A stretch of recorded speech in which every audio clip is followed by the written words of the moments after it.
To KSP job updates YouTube channel. Friends, 2400 KSRP police constable ನೇಮಕಾತಿಗೆ green signal ಸಿಕ್ಕಿರುವಂಥದ್ದು. ಅದರ ಸಂಪೂರ್ಣ ಮಾಹಿತಿನ ತಿಳಿಸ್ಕೊಡ್ತೀನಿ, ವಿತ್ ಪ್ರೂಫ್ ತೋರಿಸ್ಕೊಡ್ತೀನಿ. ಇದು ಯಾವುದೇ ಫೇಕ್ ನ್ಯೂಸ್ ಅಲ್ಲ.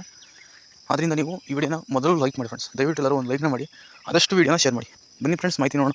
ದಯವಿಟ್ಟು ಎಲ್ಲರೂ ಲೈಕ್ ಮಾಡಿ. ನೋಡಿ ಫ್ರೆಂಡ್ಸ್, ಇದು ಇವತ್ತಿನ ದಿನಪತ್ರಿಕೆಯಂತೆ ಬಂದಿರುವಂಥ ಫ್ರೆಶ್ ನ್ಯೂಸ್ ಆಗಿರುತ್ತೆ. ಯಾರು ಹೇಳಿಲ್ಲ, ನಮ್ಮಲ್ಲೇ ಮೊದಲು 2400 KSRP ಪೊಲೀಸರ ನೇಮಕಕ್ಕೆ ಆದೇಶ. ಇದು ಸ್ವತಃ ಒಂದು ADGP ರ್ಯಾಂಕ್ನ KSRP ಮುಖ್ಯಸ್ಥರು ಹೇಳಿರುವಂಥದ್ದು, ವಿತ್ ಪ್ರೂಫ್. ಯಾವುದೇ ಫೇಕ್ ನ್ಯೂಸ್ ಎಲ್ಲ ನೋಡ್ತಿರ್ಬೋದು ನೀವೇ. ಸಶಸ್ತ್ರ ಮೀಸಲು ಪಡೆಯಲ್ಲಿ 2 ಹೊಸ ಬೆಟಾಲಿಯನ್ ಆರಂಭಕ್ಕೆ ರಾಜ್ಯ ಸರ್ಕಾರ ಹಸಿರು ನಿಶಾನೆಯನ್ನು ಕೊಟ್ಟಿರುವಂಥದ್ದು. ದೇವನಹಳ್ಳಿ ಬಳಿ 100 ಎಕರೆ ಮತ್ತು KGF ಬಳಿ 50 ಎಕರೆ ಜಾಗ. ADGP ಉಮೇಶ್ ಕುಮಾರ್ ಮಾಹಿತಿ. ನೋಡಿ ಫ್ರೆಂಡ್ಸ್, ರಾಜ್ಯ ಪೊಲೀಸ್ ಇಲಾಖೆಗೆ ಸಿಹಿ ಸುದ್ದಿ ನೀಡಿರುವ ಸರ್ಕಾರ. ಸಶಸ್ತ್ರ ಮೀಸಲು ಪಡೆ KSRP ಯಲ್ಲಿ ಹೊಸದಾಗಿ 2400 ಪೊಲೀಸರ ಬಳವುಳ್ಳ 2 ಬೆಟಾಲಿಯನ್ಗಳ ಆರಂಭಕ್ಕೆ ಅಧಿಕೃತವಾಗಿ ಶುಕ್ರವಾರ ಆದೇಶಿಸಿದೆ. ಅಂದರೆ ನಿನ್ನೆ ಆದೇಶವಾಗಿರುವಂಥದ್ದು. KSRPಯಲ್ಲಿನ ಇಂಡಿಯನ್ ರಿಸರ್ವ್ ಬೆಟಾಲಿಯನ್. ನೋಡಿ ಫ್ರೆಂಡ್ಸ್, ಇದು IRB ಅಂತ ಆಲ್ರೆಡಿ 2 ಬೆಟಾಲಿಯನ್ ಇದೆ ನಮ್ಮ ಕರ್ನಾಟಕದಲ್ಲಿ. ಸಿಗ್ಗಾವ ಇಲ್ಲೊಂದು, ಇನ್ನೊಂದೆಲ್ಲೋ ಬರುತ್ತೆ ಫ್ರೆಂಡ್ಸ್. 2 ಬೆಟಾಲಿಯನ್ ಇದೆ ನಿಮ್ಗೆ ಗೊತ್ತಿರೋ ಹಾಗೆಯೇ. ಅದೇ ರೀತಿ IRB ಆರಂಭಿಸುವಂತೆ ಸರ್ಕಾರಕ್ಕೆ KSRP ವಿಭಾಗದ ADGP ಉಮೇಶ್ ಕುಮಾರ್ ಪ್ರಸ್ತಾವನೆ ಸಲ್ಲಿಸಿದರು. ಈ ಪ್ರಸ್ತಾವನೆಗೆ ಸರ್ಕಾರವು ಹಸಿರು ನಿಶಾನೆಯನ್ನು ತೋರಿದೆ. ನೋಡಿ ಫ್ರೆಂಡ್ಸ್, ಪ್ರಸ್ತುತ 12 KSRP ಹಾಗೂ 2 IRB ಬೆಟಾಲಿಯನ್ಗಳಿವೆ. ಆದರೆ ರಾಜ್ಯದಲ್ಲಿ ಭದ್ರತಾ ಹಾಗೂ ಪ್ರಾಕೃತಿಕ ವಿಪತ್ತು ಸೇರಿದಂತೆ ತುರ್ತು ಸಂದರ್ಭಗಳನ್ನು ನಿಭಾಯಿಸಲು ಮತ್ತಷ್ಟು ಬೆಟಾಲಿಯನ್ಗಳ ಅಗತ್ಯವಿದೆ. ಹೊಸ ಬೆಟಾಲಿಯನ್ಗಳ ಆರಂಭಿಸುವಂತೆ ಕೋರಿ ಸಲ್ಲಿಸಿದ್ದ ಪ್ರಸ್ತಾವನೆಗೆ ಸರ್ಕಾರ ಸಮ್ಮತಿಸಿ ರಾಜ್ಯ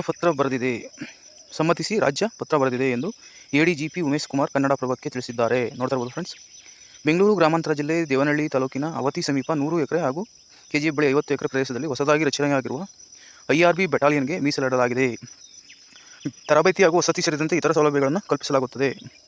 ಓರ್ವ ಕಮಾಂಡೆಂಟ್ ಸೇರಿ 1200 ಪೊಲೀಸರಂತೆ ಒಟ್ಟು 2400 ಪೊಲೀಸರ ನೇಮಕಾತಿ ಸಹ ಸರ್ಕಾರವು ಒಪ್ಪಿಗೆ ಸೂಚಿಸಿದೆ. ಈ ಆದೇಶ ಹಿನ್ನೆಲೆಯಲ್ಲಿ ಹೊಸ ಬೆಟಾಲಿಯನ್ಗಳ ನೇಮಕಾತಿ ಪ್ರಕ್ರಿಯೆಯನ್ನು ಇಲಾಖೆ ಶುರು ಮಾಡಲಿದ್ದು, ನೋಡ್ತಾ ಇರ್ಬೋದು ಫ್ರೆಂಡ್ಸ್.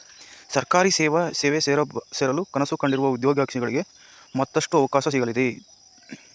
ಇದಿಷ್ಟು ಫ್ರೆಂಡ್ಸ್, ಮಾನ್ಯ ADGP ಉಮೇಶ್ ಅವರು ಹೇಳಿರುವಂಥದ್ದು. ಆದ್ದರಿಂದ ಇನ್ನು ಶೀಘ್ರದಲ್ಲೇ, ಅಂದರೆ ಈ ಮೀಸಲಾತಿ ಈ ರೋಸ್ಟರ್ ಬಿಂದು ಒಳಗಾಗೇ ಮಾಡ್ಬೋದು. ಏಕೆಂದರೆ ಗೃಹ ಸಚಿವರು ಹೇಳಿದಂತೆ ಸ್ವಲ್ಪ ನಾವು ಎಸೆನ್ಷಿಯಲ್ ಸರ್ವಿಸ್ ಇರೋದ್ರಿಂದ ಮುಖ್ಯಮಂತ್ರಿಗಳ ಜೊತೆ ಮಾತನಾಡಿ ನೇಮಕಾತಿ ಮಾಡುವ ಎಲ್ಲ ಸಾಧ್ಯತೆ ಇರೋದ್ರಿಂದ ಇನ್ನು 1 ಅಥವಾ 2 ತಿಂಗಳೊಳಗಾಗಿ ಒಂದು ನೇಮಕಾತಿ ನಡೆಯುವ ಎಲ್ಲ ಸಾಧ್ಯತೆ ಇದೆ ಫ್ರೆಂಡ್ಸ್. ಇದು ಹೊಸದಾಗಿ ಅಪ್ರೂವ್ ನೀಡುವ ಒಂದು ಹುದ್ದೆಗಳಾಗಿರುತ್ತೆ. ಇದ್ರ ಜೊತೆಗೆ ಖಾಲಿ ಇರುವ 1500 ಹುದ್ದೆಗಳು ಯಾವುದು ಮೊದಲು ನೋಟಿಫಿಕೇಶನ್ ಆಗುತ್ತೆ ಅಂತ ಗೊತ್ತಿಲ್ಲ. ಒಟ್ಟಿನಲ್ಲಿ 2400 ಆಲ್ರೆಡಿ ಒಪ್ಪಿಗೆಯನ್ನು ಕೊಟ್ಟಿರುವಂಥದ್ದು. ಹಣಕಾಸು ಇಲಾಖೆಗಳಿಂದಲೂ ಕೂಡ ಸಮ್ಮತಿ ಸಿಕ್ಕಿರುವಂಥದ್ದು ಫ್ರೆಂಡ್ಸ್. ಆದ್ದರಿಂದ ವಿಡಿಯೋ ಇಷ್ಟ ಒಂದು ಲೈಕ್ನ ಮಾಡಿ, ತಪ್ಪದೇ ಎಲ್ಲರೂ ಶೇರ್ ಮಾಡಿ friends. Thank you for watching.